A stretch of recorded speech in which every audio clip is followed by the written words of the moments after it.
avril 2021, Mbote Kinshasa, Mbote na ba province, Mbote partout dans le monde, bisika bozolanda kindoki politique ya moko na lelo, toujours na cadre ya analyser actualité politique ya mboka na biso tozawana ko servir bino partout dans le monde bisika bozwami. En tout cas lelo yo naza na plateau nanga ko kapula plateau nanga longo na moko ba confrère journaliste azali bon coordonnateur ya émission to sembola na Wemsa Télévision pe azali président ya dynamique Kinshasa Telema monsieur Samuel Bouker. Mbote na yo Mbote mwana mboka ndeko kindoki politique on est ensemble kombo na Naomi Mpila mais mingi kindoki politique. Merci beaucoup. Oza muto yo oyekola musa bon kindoki ndenga mabete to raisonner positivement pour l'avenir à Congo. Donc maramio sezalaka toujours bimisanyo se bomana kindoki mobima yangwana. OK, to s'appelle Koyamba yo bonne santé.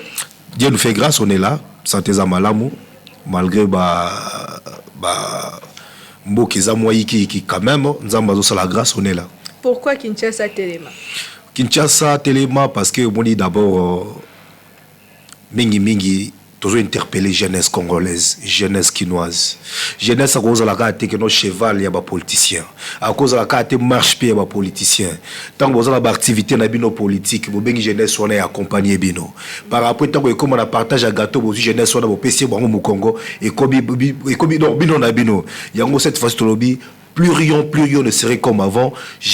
Jeunesse a coupé seule sous chance na aventurier ma politicien dans la bonne Congo te poto moni bazana ba idama be ba ende ko paralyser Kinshasa ba ko boma jeunesse ya on a ebisi que non jeune Kinshasa il faut doter les mains tous la vraiment jeunesse mo consciente to ebani to sala les jeunesse à lelo bazana possibilité parce que il y a des bateaux ba bibi na ba université ba na bisala sala te tala lelo boy ozo na mutauti université avec beaucoup de diplômes mais cop ni ya osala lelo boy à fond les cabines et comme winner Paris Foot les loboyé bako bato tozo tchaba carte mémoire na tozo tchaba nzembo na ba carte mémoire et comme copa jeunesse non bilo quoi ça doit changer bon oui sa jeunesse on a que no ba expérience expérience ya kana ndengini na musala non pesa e musala comme ça on a que expérience e kuya yango to ebisi ba imboka ba kinwa nyo surtout to telema tongenga parce que tout ça utile pour n'amboka oyoyo avenir donc j'ai dit ça avenir à l'obité mais ça avenir il y a lelo tout est possible ce qui tous ensemble là bango quoi et donc on a eu tout reçu dans cambo itali fonctionnement et administratif public à n'amboka na biso mingi na ville province ya Kinshasa ce qui tous autres là les cambango na mozindo penza local intellectuel pe moko ya ba pandi sango ya mboka na biso tout bana na ville province ya Kinshasa. Constant amer nino sali concernant administratif Yambo Canabiso. L'administration de la ville-province de Kinshasa, parce que bon, j'ai beaucoup aimé votre question. Pourquoi? Parce que Kinshasa, c'est d'abord il faut que Kinshasa c'est un siège à l'institution. C'est le miroir de la République démocratique du Congo. Mais tu dois comprendre que non, animateur, c'est-à-dire dirigeant, autopéci, pifo, diriger Congo, ça là on a qui monté mamabe. Toujours qu'il est étape par étape. Ce qui est Tozong ça donne moi film moi si mamouké. Au moins du jour il y a lancement officiel et opération Kinmopeto.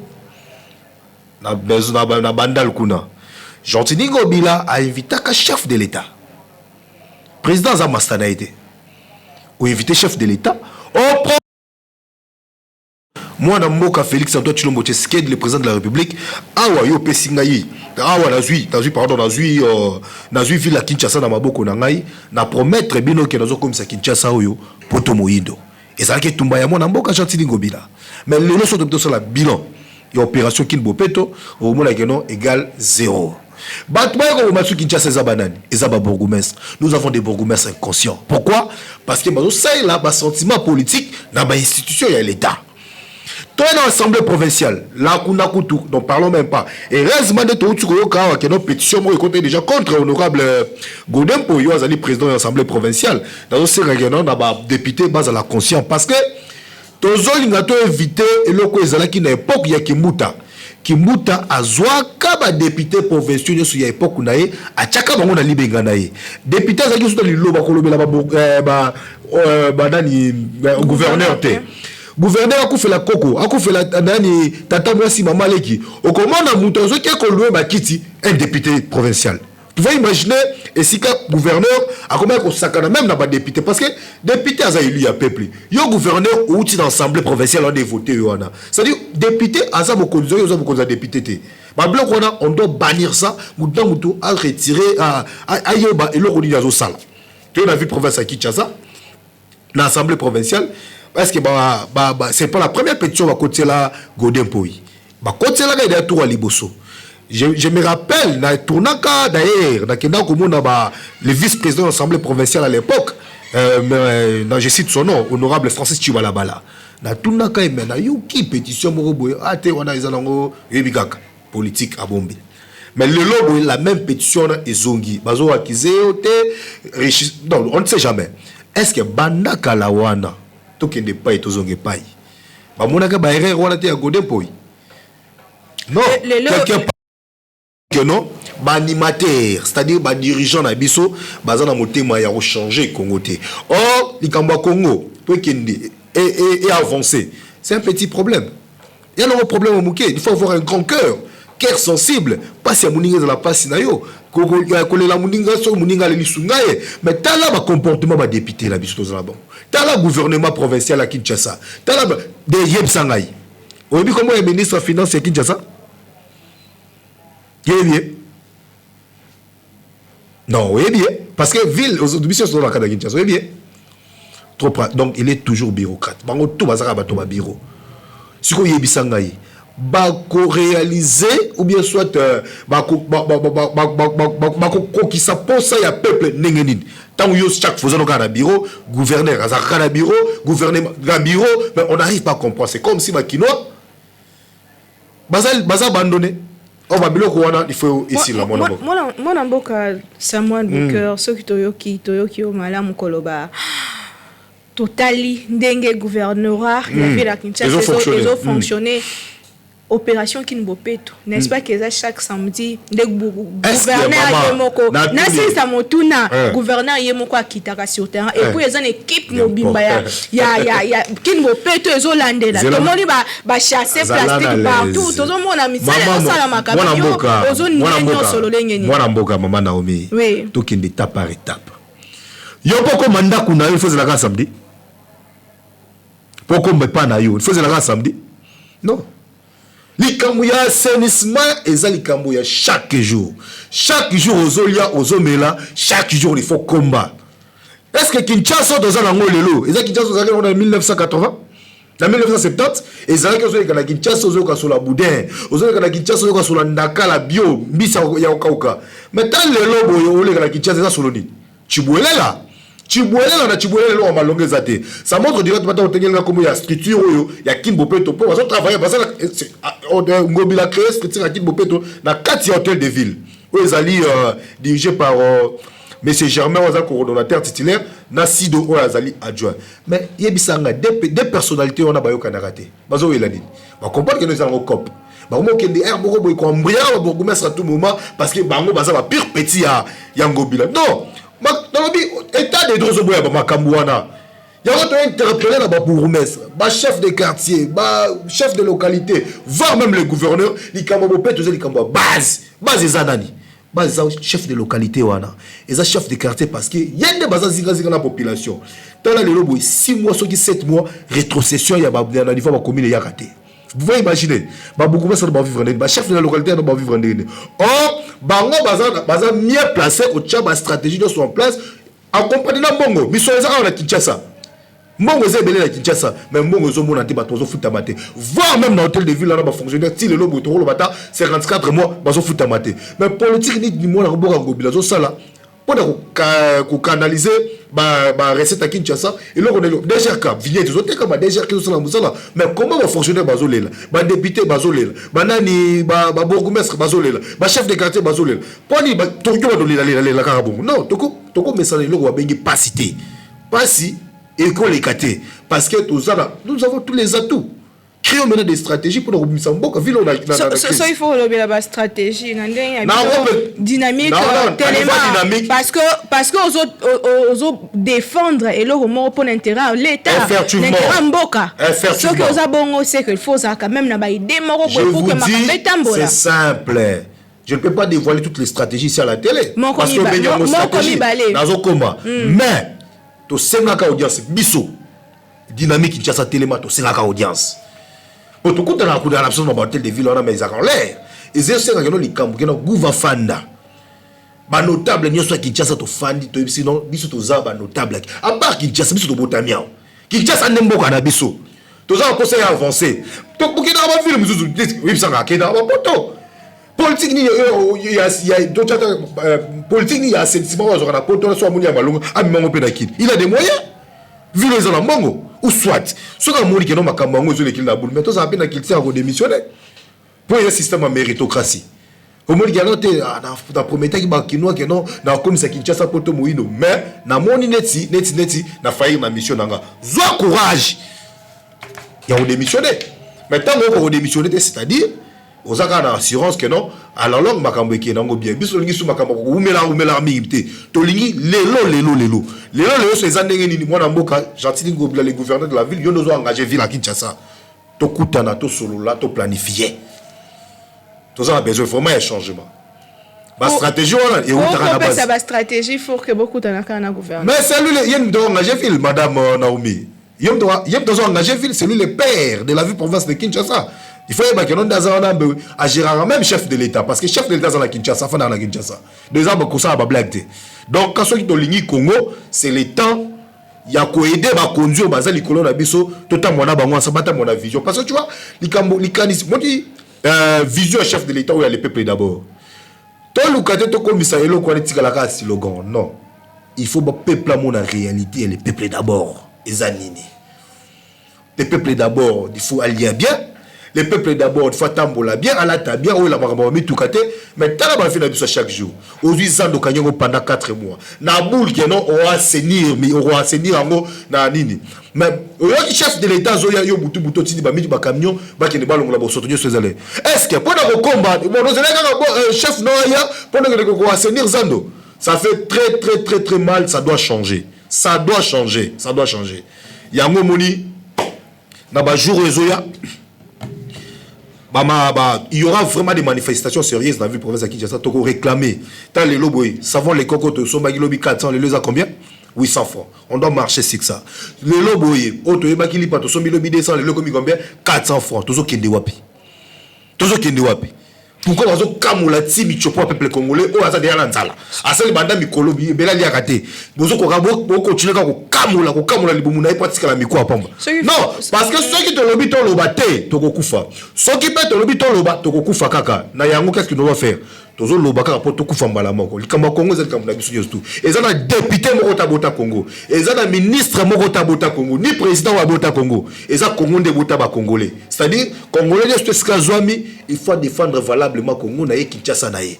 Ah ils appellent ça la jazz, ils appellent ça la loisireté, il faut être dans la maturité. Ba yeba que non, ba respecter ba kino, ba respecter ba congolais. So iba solution na o bombi kasi to so la likabota exode rural à Namboka na biso. Ville de Kinshasa, selon ma estimation, pendant 40 ans tu koleka et doublé et qui au-delà il y a un nombre de bateaux il faut essayer qui yamba lelo yo vila Kinshasa tondi il faut to bango bongo vila Kinshasa tondi to lo bel kamesali administration na mboka na biso ce qu'il faut et le moko essayement pour que la province na biso ait gardé population nango il faut ezala mais tout est centralisé à Kinshasa yango ne mabe mais ça il y a le modio sur ça on les escoli kambi ya gouvernement chef de l'État il faut s'impliquer il faut pas se retrouver dans la province na bango qui n'a pas le bac et non le ngwa wana qui na beta peto atana ba manier makuna donc tout ça na o chango que non donc ce que je peux parler en un mot donc le bac non il faut Fachi Félix Antoine Tshombo Tshisekedi à ça la politique il y a disons assurer nos sécurité dans la province qui sont efana na kimia comme ça au moins que tous on a mouké parce que les a parmi 18 ans il y a Ndeko Kabila peut créer ba makambo ebele photo yiba parce que bandeko na biso ba wewa baza parmi bato nisipe Kinshasa mais à l'époque bandoko lingate que no koya même Kinshasa vous se rappelez pourquoi bazaki na miba na bango mais bozui miba bobomi yango bo privatisant et le roi l'état bo privatisant et comme nango le moko boye ya famille et créer ce shit faillite na kata nini koti nzala na kata Kasai bato basali faut ka ba ya Kinshasa tu na ba kikuita tozana ba appel Z sur bato ba nini ezala sous souté donc crise économique qu'est-ce qu'il faut faire par ya Kinshasa to kana ba koto ba il n'y a rien là-bas pour regarder maintenant bato la province na bango il faut que moment ba différentes activités et à Kinshasa qu'est-ce qu'il y a attiré bato mais et le besoin attiré yo habite que non ce qu'on a dit na Kasai pour d'habiter à l'époque. Moi je parle parce que na beta bato kuna à l'époque au monde attaque Kasai mon côté à Kinshasa mais tant au monde que non ba Kinshasa le quoi tirer bango d'abord ba bi que non na Kinawa so vous allez dire na Kinawa kolia tu vois kolia za langolo c'est rien du tout bazoya mais voilà na ba azon di malala na ba condition mabe mais azala kaka na kin or mo ko tambola bongo te mo ko tambola mabete e ko tambola bongo te il faut que tcha et loko ne loko na place dango to li no ba surtout bazana ba province ba se retrouver par rapport ya ba domaine au bazo sala c'est possible avec ceux qui t'osent vraiment liboké mon dieu so essayera se retrouver na place où yazaleli na bisika azaleli et pour que nyo so etambola malamu le ce qui te fait to lobela ba réforme pour to ba institution na ba administration réforme il faut ça la mawa plus précisément. Effectivement, merci beaucoup pour nous motuna malamu wana réforme omoni tozo banda wapi. On commence d'abord par toucher ba institution netia to ba ngato pour bana na CENI. Voyez, CENI ba député nationaux ba l'Assemblée nationale. Ba proposer ba loi ya malunga par rapport ya institution au CENI.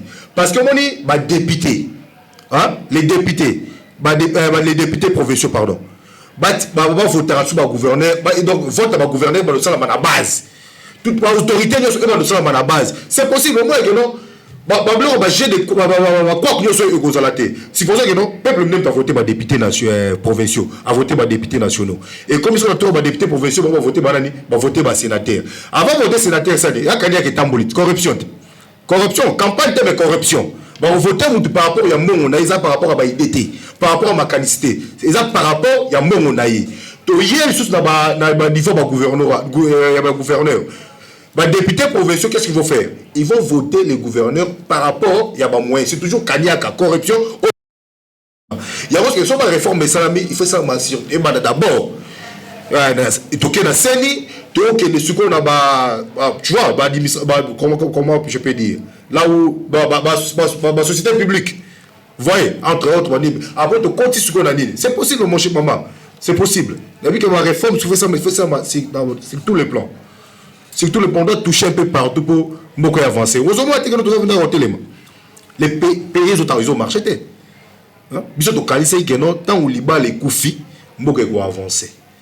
Mais aux élites depuis le gouvernement et l'union sacrée depuis Balobaki Obimati parce que il y a un prometteur qui dit ça malukon dans le but que non d'ici le 15 mars donc nous présentons d'une manière officielle dans l'Assemblée nationale mais l'autre les 40e donc ça montre directement quelque part il y a à boire et manger pour bazoué là makambo poste na bango et donc et pénaliser Congo Mobimba ça fait mal. J'espère que non, dans ma camouflage qui n'est pas qui est liboso. Donc maintenant perdons l'espoir parce qu'on ne sait jamais parce que dans le que gouvernement il sacré ils ont des délivrance ça peut changer les choses. Il y a pas warrior là guerrier. Donc on attend la suite. Ce suite est favorable était en tout cas peuple à côté les. Peuple à côté les ba tia sérieux, ba zo bato ba sérieux, ba animateur à sika surtout. Ba visage à sika boya kala kala to yibi bango. Tu veux que non mimi ba la makambo union sacrée on a par rapport à ba union sacrée par rapport à ba sali ba bitro ba même si trop na peuple au moins que non ba ko batama na kata union sacrée pourquoi bon quand que non kunane et ko laver ba salité na bon bazango non tu veux que non union sacrée les parti politique ce n'est pas une organisation politique mais c'est une vision du chef de l'état ba respecter yango chef de l'état ba travailler en collaboration avec le premier ministre na ba il a biso ba ministre oyo bazali conscient oyo ba ko tambusa mboko ndenge longo bani surtout oyo ba ko bimisa ba congolais bana congomani na crise donc c'est ça et le biso tozo bundela yangwana il faut congolais aller à la malamu ala ta malamu ali à malamu Na cadre ya solution opesa ba congolais toka ki a procès ya détournement ba fonds ya IGF ya IGFT EPSP ba utuko kanga 2 personnes ba inspecteur oyo kasilelo yo gouvernement congolais et kangi pro de 1172 écoles oyo ezaki ko tambola ba arrêté ya malamu te cadre kaka ya administration publique yo mona ki kambo. En tout cas ngana zo pesa longoni ya mingi na IGF tu comprendre que non bazo découvrir ba makambo peut-être bano lekila hermo ba congolais. En tout cas tala degré mwana mboka wili bakonga alingi à salir image à chef de l'état. Tala degré ba inspecteur ya enseignement de ba salir chef de l'état. Tala nombre ba école boyebi que baza conscient que no ba école sont des écoles fictives et fikala kozalate avec les agents fictifs. Ba enseignant solo bazora salaire te bazaka na ba chemise au katana ba sentir ba bela loketo ba sapato ba tola ba zo pesa no mael mais bozui ba ndeko na bino ba tola kuta ba ngwana ba tanda mara ba banque pour kozwa mongo l'état mais ba taxa kate.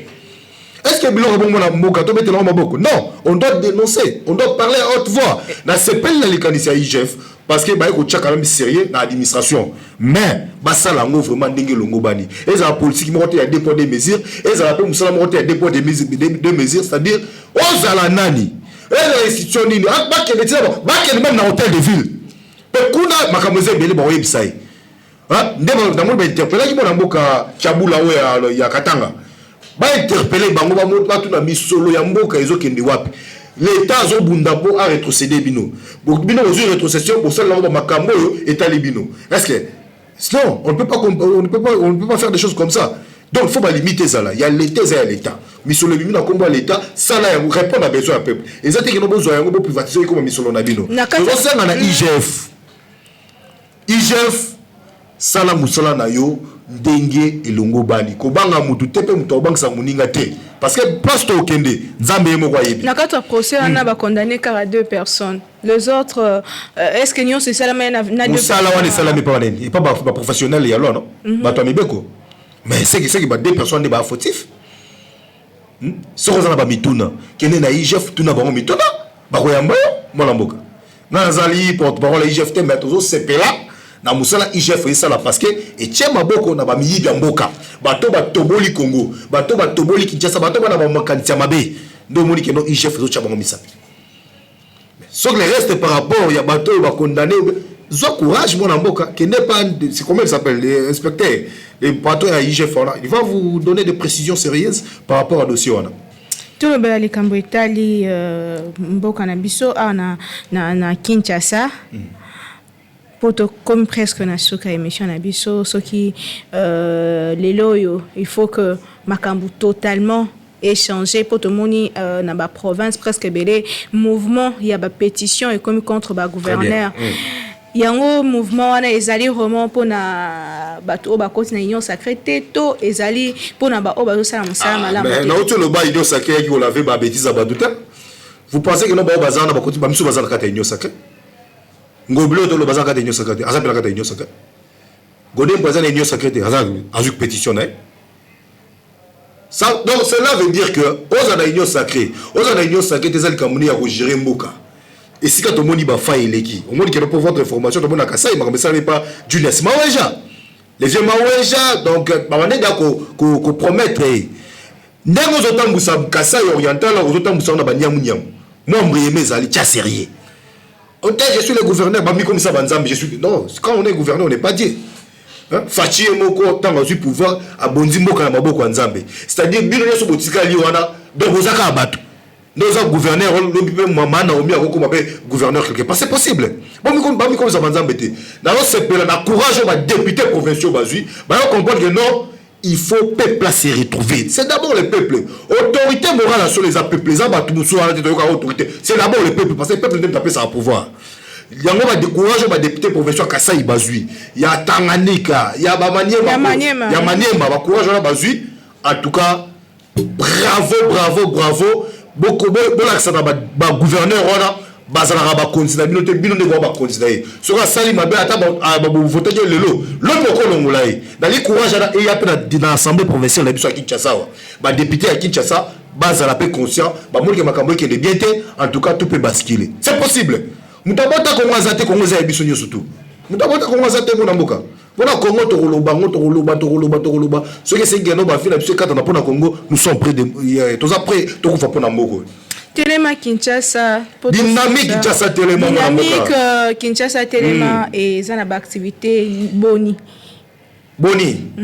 d'abord par rapport à la structure on a dynamique Kinshasa Telema au biso tozali auto coordonnaka ezali d'abord c'est un groupe moko boy ya pression o eboyi ba bêtise na katamboka toza accompagner ba idée positive nyosto ya ba autorité compétente bo toza na makatia malamu il faut to accompagner bon mona ki bino moko jour to accompagner ki mona le président de la République d'accélérer dimanche on va pêcher donc on était là pour t'accompagner les kantiaki ndaki pour na 4 bateaux ya sombaki ya ba pêcher pour bana mboka basanini bali ambisi ya mboka donc to concepter la idée on habité le quoi muke pour ça peut mutu azana baguette magique tabeta makamyo sto bonga tozo kenango étape par étape on était là-bas mais réalité to kutana nango kuna eza ba réalité musu parce que président yaki pour na makambo ba pêcher ba komi ko na yoki keno population ba komo belela bourgmestre to bengana lebso bourgmestre bengana lebso bourgmestre si sous kafilo bobe mais nous sommes là pour accompagner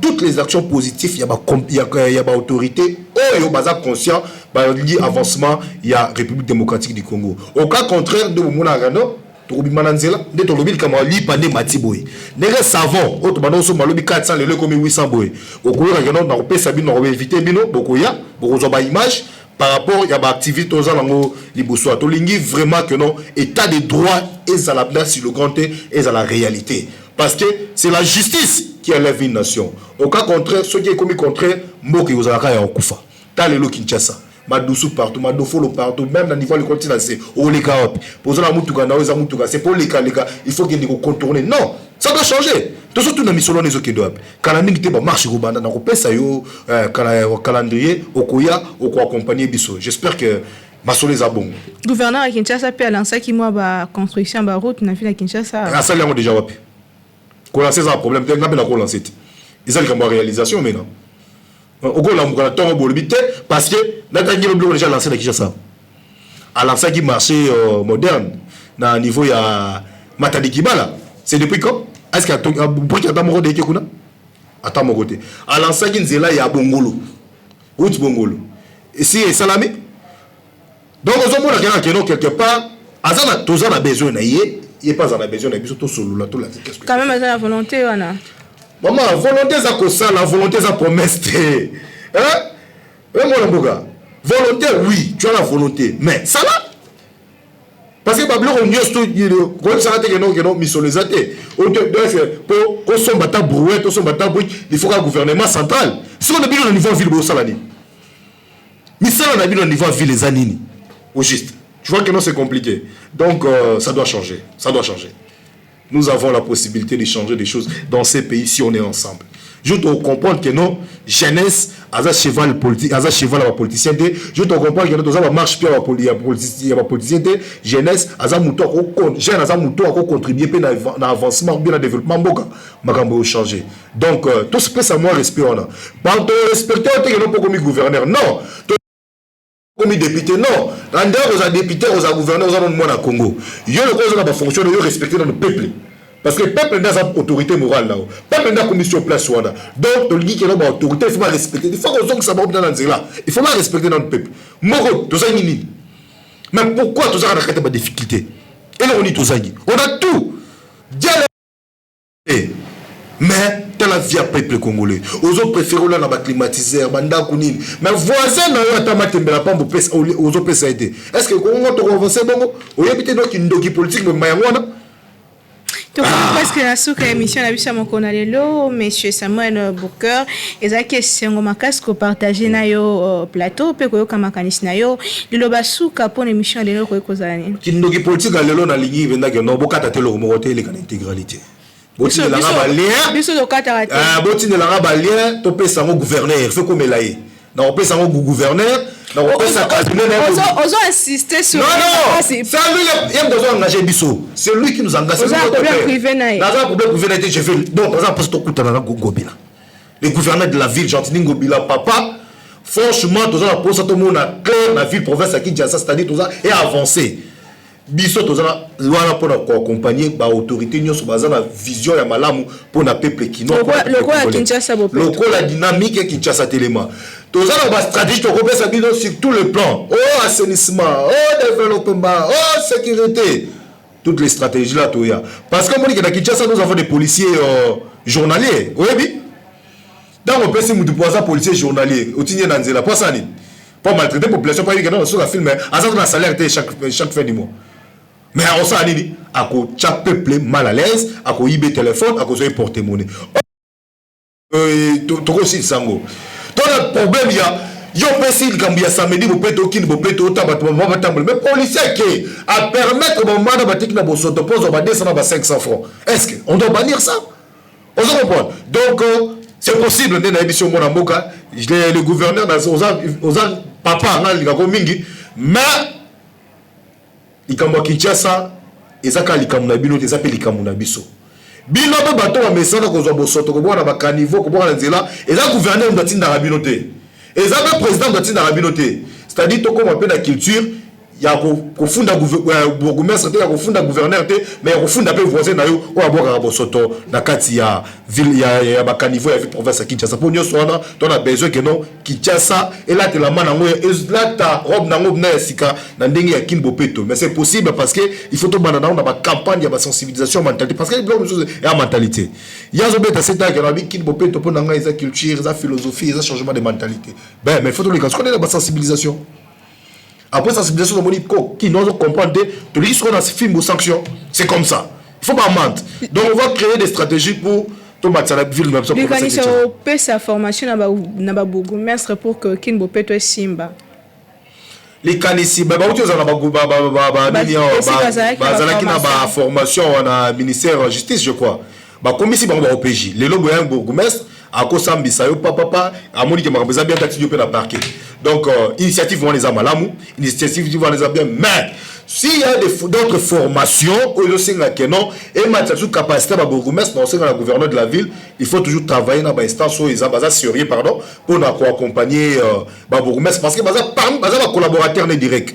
Mais, problème que vous posez, c'est que bourgmestre va comme déjà, mon qui ne peut pas déjà, ils ont mis ça en mot, ils ont gêné dans le miki.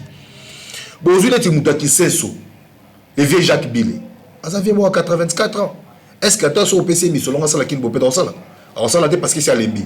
Aujourd'hui vient la biso oyo ya baselemba ou badjwana. Basa ba vimo ba koli ba kena banda ko ba ke olala.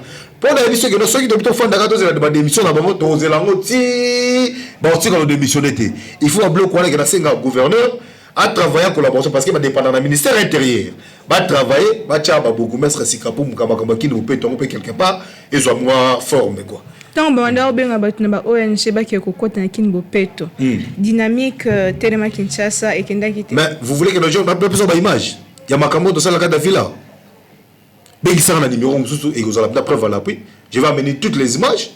On était avec honorable Francis Tchoubalabala. Jour à descente nous sommes partis à Massina avec 4500 jeunes.